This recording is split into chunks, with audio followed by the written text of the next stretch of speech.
Halo semua. Apa kabar untuk hari ini? Semoga harimu selalu menyenangkan ya bro. Selamat datang di channel YouTube saya. Tolong dibantu subscribe, like dan share ya, supaya saya terus semangat bikin kontennya. Wakakakak. Solen 4 chapter 505 Misha piloting. Misha modern menjadi semakin seperti armor. Kedua kaki ditutupi oleh mekanisme internal, dan anggota tubuh bagian bawah sepenuhnya dikendalikan melalui gerakan kaki. Tetapi anggota tubuh bagian atas berbeda.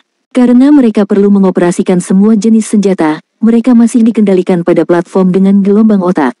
Manuver dan gelombang otak adalah standar tertinggi untuk Misha. Secara umum, sebagian besar mekanisme di militer dikendalikan murni melalui gelombang otak dan beberapa prosedur standar untuk mencapai tujuan pertempuran. Tetapi untuk Misha yang benar-benar kuat, terutama dalam hal operasi kejutan, mereka perlu dibantu secara manual. Semakin cepat dan akurat kecepatan tangan, semakin baik kontrolnya. Ini mirip dengan piloting plane jiwa, tapi piloting Misha jelas jauh lebih rumit.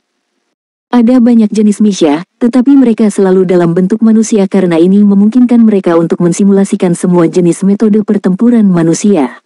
Ini terutama terjadi ketika mereka digunakan dalam pertempuran dengan keterampilan jiwa master jiwa itu sendiri. Dasar dari duo Misha Master adalah perpaduan antara Battle Armor dan Misha Master jiwa, yang menghasilkan efek perlindungan dan penguatan ganda. Bagi seorang duo Misha Master, sebuah Misha setara dengan lapisan kedua Battle Armor mereka. Menggerakkan kakinya, dia bisa dengan jelas merasakan beratnya. Misha putih tidak diragukan lagi adalah Misha level terendah. Tingginya 8 meter dan hanya memiliki sistem pendukung yang paling biasa. Pada saat ini, Lan Xuanyu dan Tang Zhenhua telah memilih mekanisme pertempuran jarak dekat dengan perisai dan pedang perang. Untuk alasan keamanan, mereka telah mematikan getaran frekuensi tinggi dari pedang pertempuran dan menggunakannya sebagai senjata biasa. Boom, boom, boom, boom, mengambil langkah maju, Lan Xuanyu mengendalikan keseimbangan Misha-nya dan berjalan menuju Tang Zhenhua. Karena pengalamannya yang kaya dalam mengemudikan plane ruang angkasa jiwa, Misha putih dapat bergerak dengan lancar di bawah kendalinya. Tepat pada saat ini, Misha putih di bawah kendali Tang Zhenhua tiba-tiba bergerak. Itu meningkatkan kecepatannya dan menyerang Lan Xuanyu. Lan Xuanyu mengendalikan mechanya untuk mengangkat perisai di depannya dan meningkatkan kecepatannya saat dia menyerang ke depan. Kedua Misha putih itu mendekat dengan sangat cepat. Tetapi tepat pada saat ini, pendorong di Misha Tang Zhenhua tiba-tiba berkedip dan berkedip bukannya meletus. Namun, Misha-nya telah menyelesaikan minggir dan tiba di sisi Lan Xuanyu. Lan Xuanyu secara naluriah mengendalikan mechanya untuk berbalik dan melindungi dirinya sendiri. Namun, Misha Tang Zhenhua telah menyelesaikan dorongan keduanya. Tiba-tiba dipercepat dan menabrak perisainya. Segera, kekuatan yang kuat datang dan Lan Xuanyu merasakan Misha-nya akan runtuh. Dalam hal ketangguhan spiritual, Lan Xuanyu jelas tidak ada duanya di antara rekan-rekannya. Bahkan dalam situasi seperti itu, dia tidak panik. Dia dengan cepat meminjam momentum untuk mundur dan mengendalikan tangan kanan Misha untuk mengayunkan pedang. Tang Zhenhua berjongkok dan tiba-tiba berdiri. Dia menggunakan perisainya untuk memukul pedang dan melangkah maju pada saat yang sama, menggunakan perisainya untuk menyerang dada Lan Xuanyu sekali lagi. Bang! Misha Lan Xuanyu kehilangan keseimbangan dan jatuh ke tanah. Pendorong di belakang Misha Tang Zhenhua melintas lagi, dan serangkaian serangan mendarat di Misha Lan Xuanyu. Bang bang bang, bang bang bang. Serangkaian ledakan terdengar. Lan Xuanyu tidak bisa mengendalikannya lagi. Misha-nya benar-benar di luar kendali dari serangan dan dia hanya merasakan serangkaian getaran keras dan pusing. Perisai terbang, pedang terbang. Pada saat terakhir, Tang Zhenhua membuang pedang pertempuran Misha-nya dan meraih lengan Misha Lan Xuanyu. Dengan lemparan bahu yang kejam, dia menghancurkan Misha-nya ke tanah. Lan Xuanyu, yang berada di dalam, linglung karena jatuh dan merasa seolah-olah organ dalamnya akan terguncang. Kepalanya pusing dan dia mendengar alarm dari Misha. Bangun, lagi. Suara dingin Tang Zhenhua bergema. Ketahanan Lan Xuanyu terhadap pusing masih sangat kuat saat dia berjuang untuk bangkit dari tanah. Suara Tang Zhenhua datang. Poin dasar dari Misha piloting adalah untuk mengontrol keseimbangan Anda. Tidak peduli apa, Anda harus memastikan keseimbangan Anda sendiri. Keseimbangan adalah dasar dari segalanya. Hanya dengan keseimbangan Anda dapat memiliki pertahanan yang baik, dan hanya dengan pertahanan yang baik Anda dapat memiliki kesempatan untuk melakukan serangan balik. Yang perlu kamu lakukan sekarang adalah menjaga keseimbanganmu di bawah seranganku dan bertahan selama mungkin.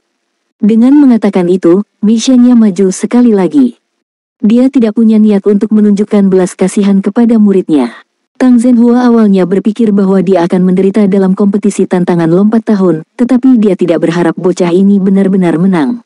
Dia bahkan memenangkan pertandingan terakhir dengan cara yang membingungkan. Kekuatan pertempuran individu Lan Xuanyu tidak diajarkan olehnya.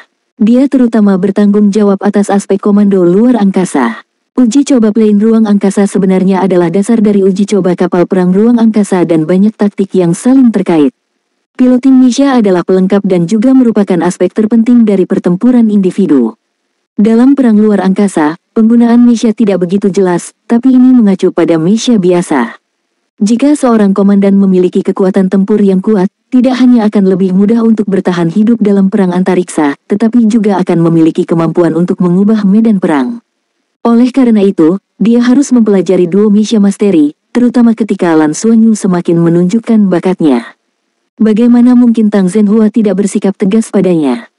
Karena kompetisi tidak memberinya pukulan, dia akan melakukannya sendiri. Tang Zhenhua memberi Lan Xuanyu kelas Misha dengan spiritualitas ini.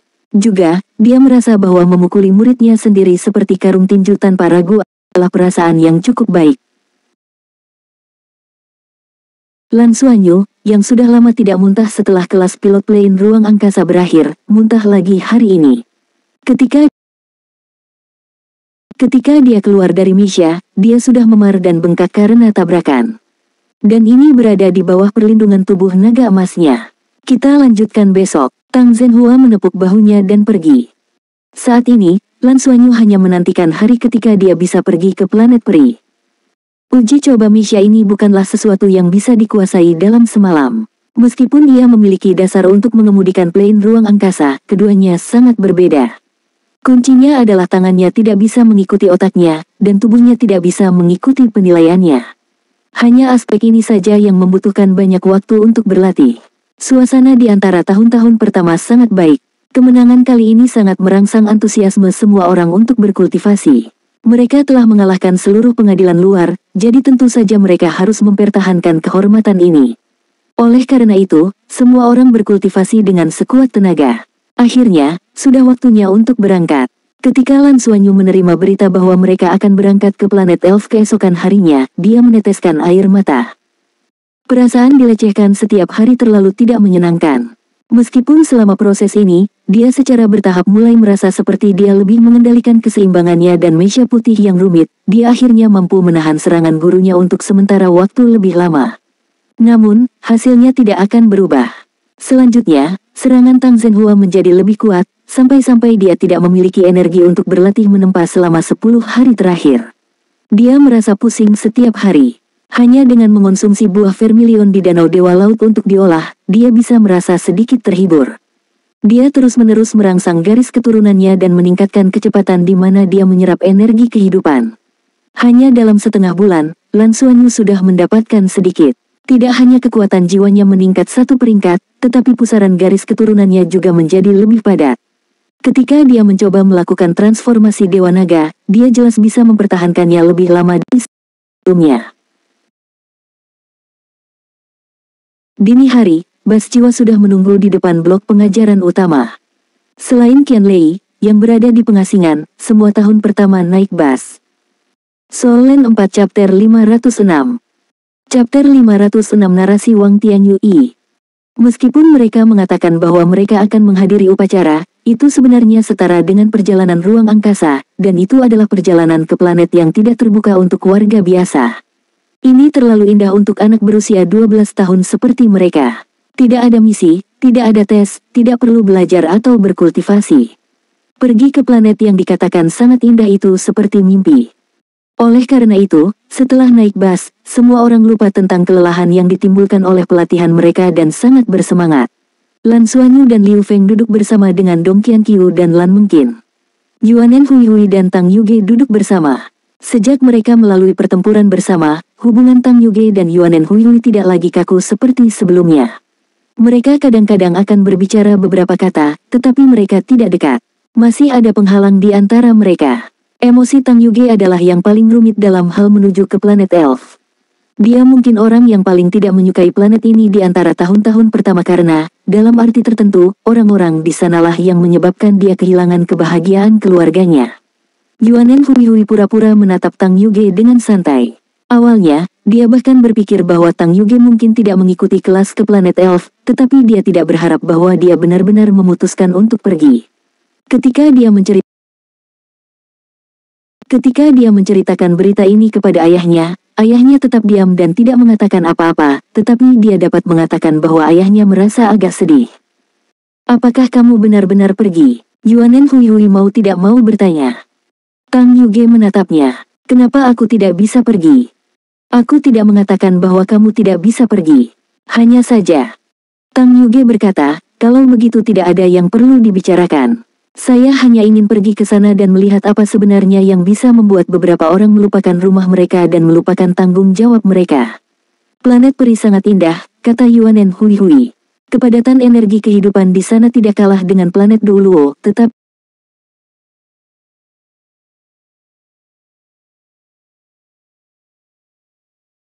kepadatan energi kehidupan di sana tidak kalah dengan planet Douluo, tetapi berbeda. Energi kehidupan di sana tersebar dan bebas. Tang Yuge berkata dengan dingin, kebebasan berarti tidak ada tanggung jawab. Ekspresi Yuanen Hui berubah jelek. Tidak perlu melanjutkan percakapan ini kalau begitu. Tang Yuge, apakah saya meminta Anda untuk berbicara dengan saya? Ada apa dengan kalian berdua? Lan Xuanyu berbalik tanpa daya dan berkata kepada Yuanen Hui, ganti kursi dengan Liu Feng. Yuanen Hui mengejek dan berdiri. Saya tidak ingin duduk dengan orang-orang yang tidak masuk akal. Liu Feng juga tidak berdaya. Dia bangkit dan berganti tempat duduk dengannya, duduk di sebelah Tang Yuge.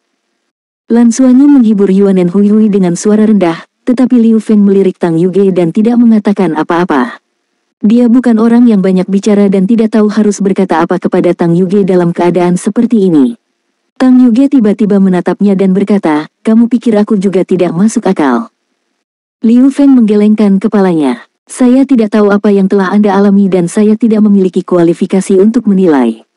Tapi saya pikir itu baik-baik saja selama Anda tidak melampiaskan kemarahan Anda. Tidak melampiaskan amarahku. Tang Yuge sedikit terkejut. Ini adalah pertama kalinya seseorang mengatakan ini padanya.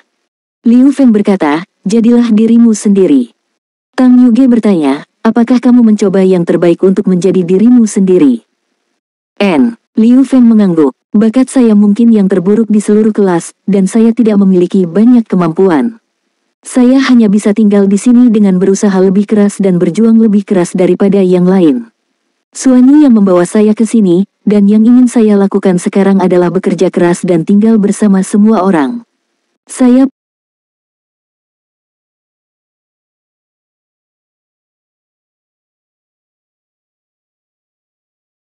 Saya punya teman di sini dan saya punya tujuan yang ingin saya usahakan dengan keras. Aku suka Shrek. Tang Yuge mengangguk. Dia tahu sedikit tentang situasi Liu Feng dan bisa merasakan betapa kerasnya anak pendiam ini bekerja. Dia telah melihat bekas luka di tubuh Liu Feng lebih dari sekali. Apa yang meninggalkan kesan terdalam pada dirinya adalah sikap pantang menyerah Liu Feng terhadap Liu Baochuan. Dia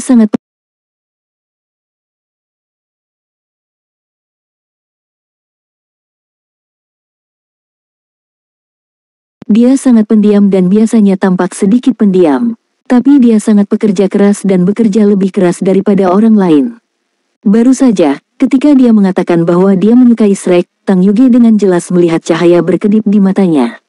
Kamu orang yang murni, kata Tang Yuge secara naluriah. Liu Feng tersenyum, sangat menyenangkan untuk menjadi murni. Saya suka bekerja keras dengan tujuan. Apakah Anda punya tujuan? Tang Yuge tercengang dengan pertanyaannya. Betul sekali, apakah saya punya tujuan? Atau lebih tepatnya, apa tujuan saya? Dalam hal jiwa bela diri, bahkan di Akademi Shrek, jiwa bela dirinya dapat dianggap luar biasa. Arah di mana dia bergerak maju juga sangat jelas. Selama dia terus meningkat dan menjadi lebih kuat, hampir pasti dia akan menjadi ahli di masa depan. Selama tidak ada hal yang tidak terduga terjadi. Tapi apakah dia punya tujuan? Paling tidak, dia tidak memiliki pengejaran intens Liu Feng. Semua orang tahu bahwa tujuannya adalah untuk menjadi lebih kuat dan mengikuti jejak teman-temannya. Dan bagaimana dengan dia? Apa tujuannya? Untuk membuktikan dirinya, untuk menunjukkan orang itu. Tapi apakah itu benar-benar berarti? Untuk sesaat, Tang Yuge bingung. Liu Feng menatapnya dan tiba-tiba berkata dengan serius, jika kamu tidak memiliki tujuan, mengapa kamu tidak menetapkan tujuan untuk dirimu sendiri?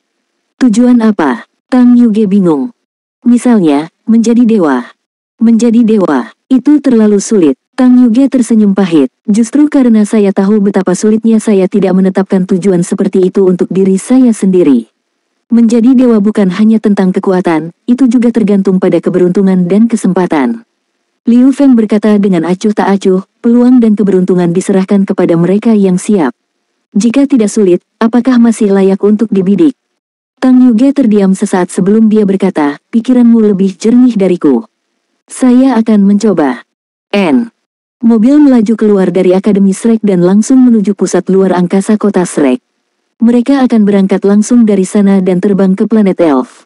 Jarak dari Akademi ke pusat luar angkasa sangat dekat, dan para siswa Akademi Shrek memiliki segala macam perlakuan istimewa di kota Shrek. Ada lorong khusus yang memungkinkan mereka naik ke plane ruang angkasa. Kali ini, sebagai wali kelas, Xiaoqi mengikuti.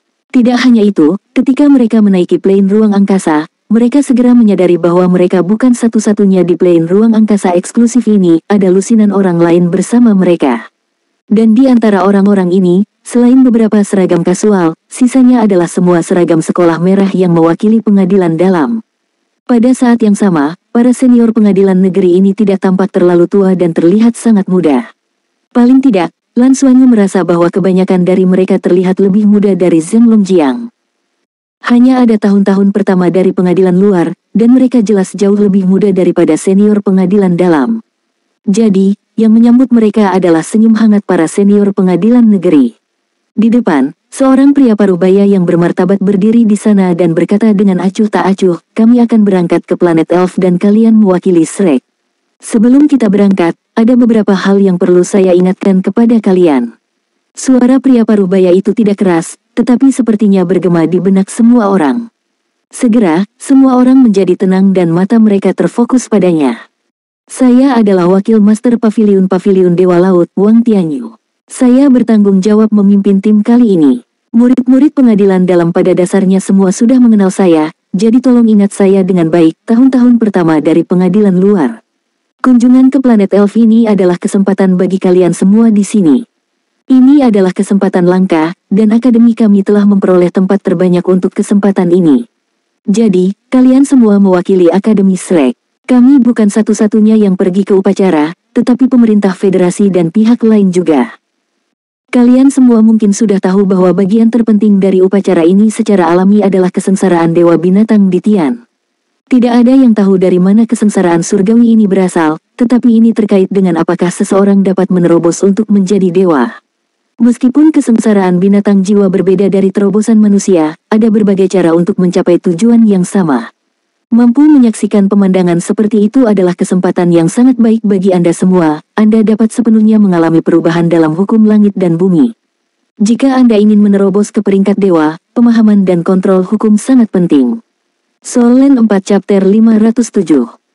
Chapter 507 Narasi Wang Tianyu 2. Kedua, upacara kali ini sebenarnya adalah pembukaan bagi kita manusia di dunia Soul Beast. Anda semua adalah master jiwa dan secara alami tahu bahwa jiwa roh yang telah Anda gabungkan hampir semuanya diciptakan oleh pagoda roh, tetapi mereka tidak benar-benar berasal dari binatang buas. Dengan kemajuan zaman, bahkan jiwa roh 100.000 tahun dapat dibuat. Namun, meskipun jiwa roh buatan memiliki efek yang sama, mereka tidak memiliki spiritualitas dan jarang ada untuk menemani master jiwa dalam pertempuran. Ini karena begitu jiwa roh mati dalam pertempuran, itu akan merusak esensi master jiwa. Itu sebabnya Anda diajarkan untuk tidak melepaskan jiwa roh Anda untuk bertarung di luar tubuh Anda untuk mencegah hal ini terjadi. Kecuali kalian bisa menerobos ke alam dewa dan memberi jiwa rohmu spiritualitas tingkat dewa. Ketika roh jiwa pertama kali muncul, sebenarnya pendiri pagoda roh yang telah mencapai kesepakatan dengan binatang jiwa yang sekarat. Mereka akan menggunakan upacara khusus untuk mengubahnya menjadi jiwa roh mereka sendiri dan membiarkannya hidup untuk jangka waktu tertentu. Jika mereka beruntung, itu akan setara dengan bertahan dalam bentuk lain jika master jiwa menerobos untuk menjadi dewa. Oleh karena itu, binatang jiwa tidak sepenuhnya menentang menjadi jiwa roh manusia. Itu tergantung pada potensi kondisi fisik manusia dan jiwa binatang. Kesengsaraan Dewa Binatang di Tian yang terjadi kali ini tanpa diragukan lagi adalah sebuah kesempatan. Bagi kami, jika gagal, maka Dewa Binatang memiliki kemungkinan untuk berubah menjadi jiwa roh. Tentu saja, kemungkinan besar jiwanya akan menghilang di bawah bencana besar. Jika ada di antara Anda yang benar-benar dipilih oleh Dewa Binatang, maka Anda pasti akan dapat berkultivasi dan menjadi dewa. Anda kemudian akan memenangkan jackpot. Pada titik ini, ekspresi Wang Tianyu memiliki nada fanatisme. Alasan mengapa kalian dipilih dari generasi muda pengadilan luar dan pengadilan dalam adalah karena kalian berbakat dan pada saat yang sama, kalian memiliki cukup ruang untuk menampung jiwa roh. Hampir tidak mungkin bagi semua master jiwa dengan 8 cincin ke atas untuk bergabung dengan jiwa roh. Namun, kemungkinan diakui oleh Dewa Binatang di Tian dan dia gagal dalam kesengsaraan terlalu rendah.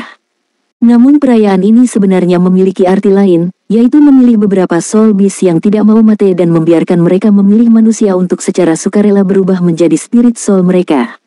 Jiwa roh seperti itu tidak diragukan lagi memiliki spiritualitas yang jauh melampaui jiwa roh buatan manusia. Ini adalah kesempatan langka bagi kalian semua, terutama tahun-tahun pertama dari pengadilan luar.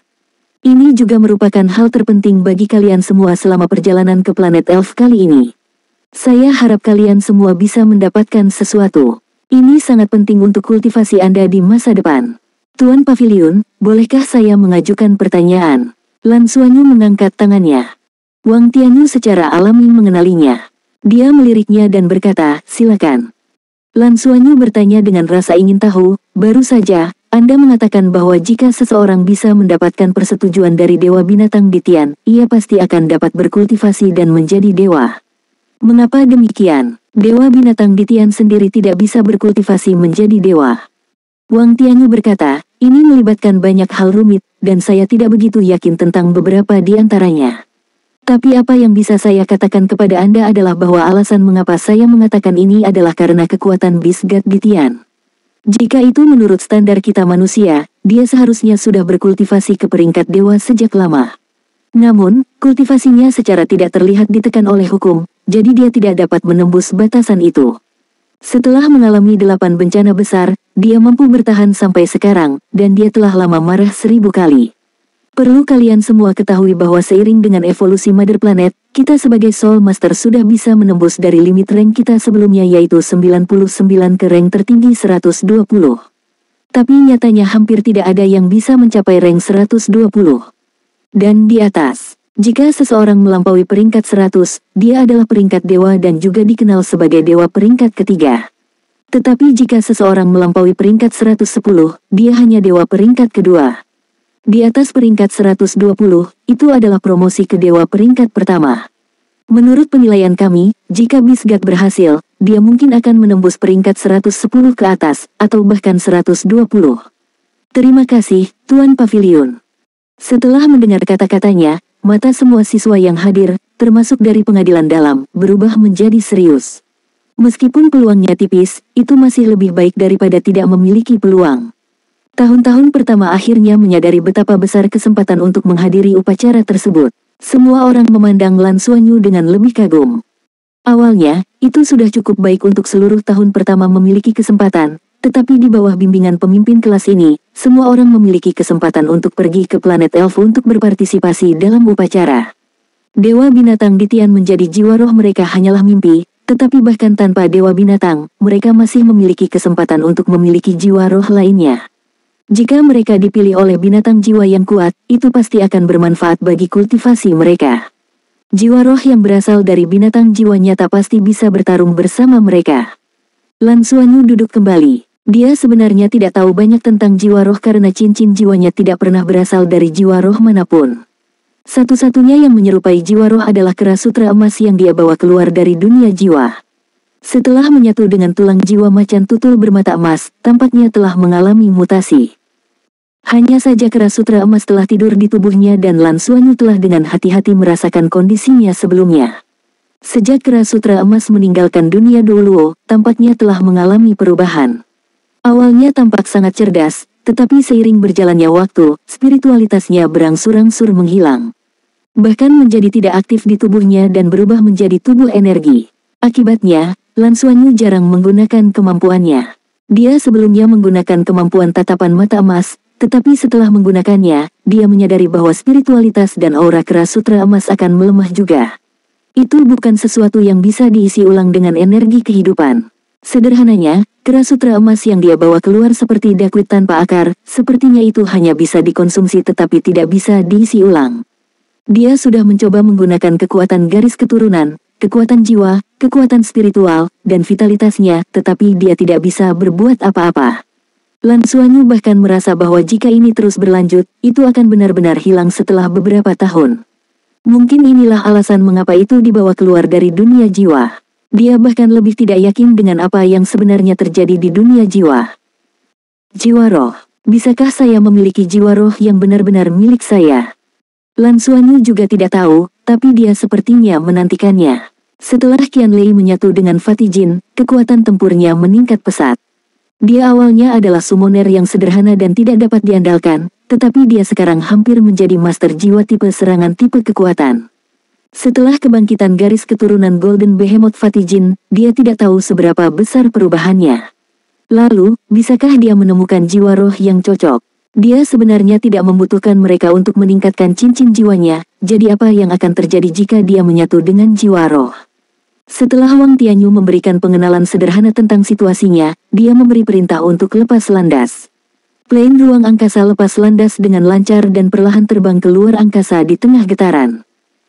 Lan Xuanyu tidak lagi penasaran seperti saat pertama kali naik plane ruang angkasa. Dia hampir terbiasa duduk di plane ruang angkasa saat dia dengan tenang mengedarkan kekuatan jiwanya dan bermeditasi. Mengetahui bahwa mereka sedang menuju ke planet yang jauh, dia telah menyerap sedikit energi kehidupan tadi malam dan berkultivasi di Danau Dewa Laut selama lebih dari 2 jam. Faktanya, setiap kali dia berkultivasi di Danau Dewa Laut, dia tidak pernah tinggal sedikit pun. Tang Yue telah menerima instruksi Old Su dan menutup mata terhadap waktu kultivasi Lan Xuanyu. Bagaimanapun, dia mengabaikannya setiap kali dia menyerahkan 3 lambang kuning sebagai biaya masuk. Soul Land 4 Chapter 508. Chapter 508 tiba di planet Elf. Efek kultivasi Lan Xuanyu melalui buah vermilion sangat jelas. Peningkatan kekuatan jiwanya adalah yang kedua, tetapi yang paling penting adalah pertumbuhan pusaran garis keturunannya. Saat pusaran garis keturunannya terus meningkat, ada banyak perubahan. Warna-warna di dalamnya menjadi lebih kaya dan lebih padat. Ini memungkinkan dia untuk bertahan lebih lama dalam keadaan transformasi Dewa Naga. Dengan bimbingan Nana selama pertandingan terakhir, Lan Xuanyu menyadari banyak hal. Dia menyadari bahwa tubuhnya seperti harta karun. Meskipun kultivasinya secara keseluruhan tidak cukup kuat, jika dia benar-benar bisa mengendalikan semua kemampuannya saat ini, dia tidak akan lebih lemah dari rekan-rekannya. Oleh karena itu, saat berkultivasi, dia juga bekerja keras untuk meningkatkan kendali atas kemampuannya. Pelayaran ini akan memakan waktu yang sangat lama karena planet Elf adalah yang terjauh dari planet induk di antara planet-planet administratif yang sudah dimiliki manusia. Mereka harus melalui 3 lompatan ruang sebelum mereka bisa mencapainya. Seluruh perjalanan akan memakan waktu hingga 15 hari. Dan ini hanya untuk perjalanan satu arah. Kehidupan di plane ruang angkasa secara alami membosankan, jadi meditasi menjadi pilihan mayoritas orang. Langkah-langkah pertahanan plane ruang angkasa eksklusif Akademi Shrek sangat bagus. Meskipun ruang setiap orang tidak besar, mereka semua memiliki penghalang mereka sendiri. Bahkan jika mereka melompat melalui ruang, itu tidak akan mempengaruhi meditasi seorang master jiwa. Lan Xuanyu juga bermeditasi sepanjang waktu. Meskipun dia telah meningkat pesat melalui bantuan buah vermilion selama periode ini, dia telah meningkat terlalu cepat. Dia bisa memanfaatkan waktu ini untuk merasakan perubahan di tubuhnya sambil menstabilkan ranah dan kekuatan garis keturunannya. Meskipun dia telah menyerap banyak energi kehidupan, itu masih tidak cukup baginya untuk bertahan dalam jangka waktu yang lama. Tapi Lan Xuanyu punya cara. Dia kaya raya sekarang, dan sebelum berangkat, dia sudah membeli beberapa buah dengan energi kehidupan yang kaya dari kantor pertukaran khusus. Misalnya, buah kehidupan tanpa akhir. Buah ini tumbuh di pohon abadi, dan ada pepatah yang mengatakan bahwa itu adalah air matanya. Itu sebenarnya adalah sekresi pohon abadi yang kemudian terbentuk menjadi manik-manik agar-agar transparan. Ini tidak bisa dimakan langsung dan harus disimpan di mulut seseorang. Saat melakukannya, energi kehidupan di dalamnya akan dilepaskan. Jika itu di masa lalu, Lan Xuanyu paling banyak akan mengeluarkan sebagian air danau Dewa Laut. Ketika dia kekurangan energi kehidupan, dia akan meminum sebagian air danau Dewa Laut untuk mengisinya kembali. Tapi sekarang, dia telah membawa lebih dari 10 buah tanpa akhir. Masing-masing dari mereka dapat memberinya energi kehidupan selama 3 hingga 4 hari untuk diolah. Menambahkan energi kehidupan yang dia serap dari danau Dewa Laut sebelumnya, itu cukup untuk memastikan bahwa dia memiliki energi kehidupan yang cukup untuk dirinya sendiri selama seluruh perjalanan. Inilah artinya menjadi kaya dan berkemauan keras, menggunakan metode mewah untuk memastikan bahwa kecepatan kultivasinya tidak akan terpengaruh oleh situasi apapun. Semuanya, tolong akhiri meditasimu sesegera mungkin. Kami akan segera tiba di planet Elf. Saya ulangi, tolong akhiri meditasi Anda sesegera mungkin, kita akan mencapai planet Elf. Sebuah suara elektronik membangunkan para siswa yang sedang bermeditasi. Ini adalah 15 hari penuh. Para siswa yang bangun meregangkan tubuh mereka dan merasakan betapa tegangnya seluruh tubuh mereka. Perjalanan kali ini terlalu panjang. Perjalanan ruang angkasa selama 15 hari menyebabkan cukup banyak kelelahan spiritual. Plane ruang angkasa yang mereka tumpangi tidak besar dan tidak memiliki area aktivitas. Hampir semua orang berkultivasi dan meskipun waktu berlalu dengan cepat melalui meditasi, mereka akan selalu bangun di tempat yang sama. Akhirnya kita sampai. Lan mungkin meregangkan punggungnya dan melihat keluar jendela. Pada saat ini, semua orang tanpa sadar melihat keluar jendela. Namun, di luar jendela berwarna putih dan plane ruang angkasa itu sedikit bergetar seolah-olah sedang melewati atmosfer planet. Pada saat ini, Lan Xuanyu sudah terbangun dari meditasinya. Dia menenangkan diri dan memiliki ekspresi bingung di wajahnya. Tepat pada saat ini, pemandangan di luar jendela tiba-tiba berubah dan semua warna putih menghilang. Setelah itu, sepetak hijau mulai terlihat. Pada saat yang sama, sistem ventilasi internal plane ruang angkasa terhubung ke dunia luar dan menghubungkan udara masuk. Tiba-tiba, Lan Xuanyu merasakan energi kehidupan yang melimpah dan kaya mengalir ke arahnya.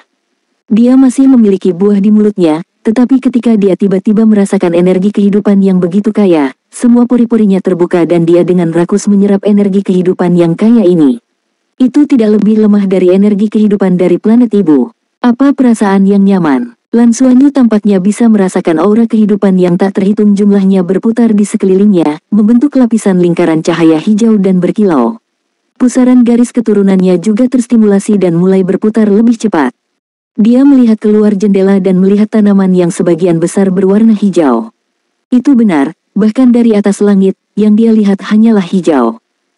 Di tengah kehijauan, ada beberapa warna pelangi.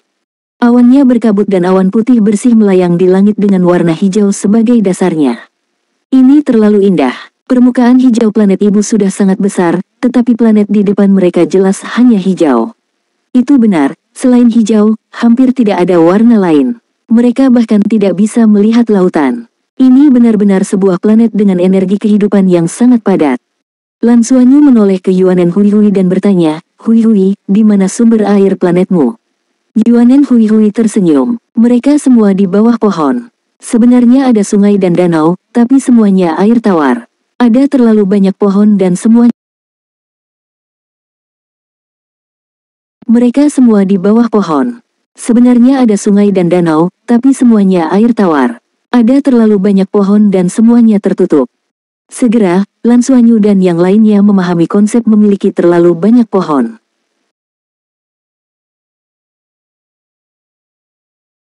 Segera, Lan Xuanyu dan yang lainnya memahami konsep memiliki terlalu banyak pohon.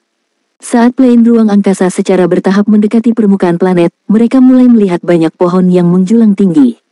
Beberapa dari pohon-pohon ini tingginya lebih dari 3.000 meter, dan mereka samar-samar bisa melihat beberapa rumah pohon di atasnya.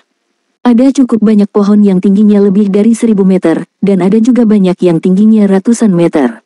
Itu adalah pemandangan yang luar biasa. Apa artinya 3.000 meter? Itu tidak jauh berbeda dari pohon abadi. Itu hanya lebih rendah dalam hal lebar. Energi kehidupan di sini hanya bisa digambarkan sebagai sangat padat. Tapi Lan Xuanyu samar-samar bisa merasakan bahwa tempat ini berbeda dari Mother Planet. Tingkat energi kehidupan di planet Douluo tampaknya lebih tinggi daripada di sini. Meskipun energi kehidupan di sini kaya, itu tidak memberinya keakraban yang sama seperti yang diberikan energi kehidupan di planet Douluo kepadanya. Ya, Energi kehidupan di sini adalah energi kehidupan murni, tetapi tidak memiliki beberapa emosi. Mungkin, inilah perbedaan antara tempat ini dan planet Douluo. Plane ruang angkasa terbang melewati kanopi besar dan mendarat di tanah. Bahkan tanahnya hijau dan tertutup rerumputan. Semua bangunan di sini terbuat dari kayu, bahkan pusat ruang angkasa tempat plane ruang angkasa itu diparkir. Ketika plane ruang angkasa perlahan-lahan mendarat, sekelilingnya benar-benar tertutup hijau. Plane luar angkasa itu berhenti. Di kejauhan, ada banyak tanaman merambat di pohon besar yang berkumpul dan melilit plane ruang angkasa. Mereka membentuk tangga yang terbuat dari tanaman merambat yang mengarah ke pohon besar. Ada lubang di pohon. Itu hampir pertama kalinya berada di sini untuk semua siswa Akademi Shrek, dan rasa ingin tahu mereka terusik. Turun dari plane ruang angkasa. Wang Tianyu memimpin dan berjalan menuju pintu keluar. Para siswa dengan cepat mengikuti di belakangnya. Di sisi tahun pertama, Xiaoqi, guru yang bertanggung jawab, memimpin tim dan mengikuti Wang Tianyu keluar. Sudah ada orang yang menunggu di luar. Berdiri di depan adalah seorang wanita dalam gaun hijau panjang. Dia tampak berusia 30-an dan memiliki wajah cantik dan kulit putih. Gaun hijau panjangnya tampak seperti seluruhnya terbuat dari daun hijau zamrud. Rambut panjang hijau mudanya tersampir di punggungnya dan dia memiliki mahkota emas samar di kepalanya yang berkilau. Salam, Yang Mulia, bagaimana saya bisa menyusahkan Anda untuk menyambut saya secara pribadi? Wang Tianyu dengan cepat maju dan menyapanya sambil tersenyum.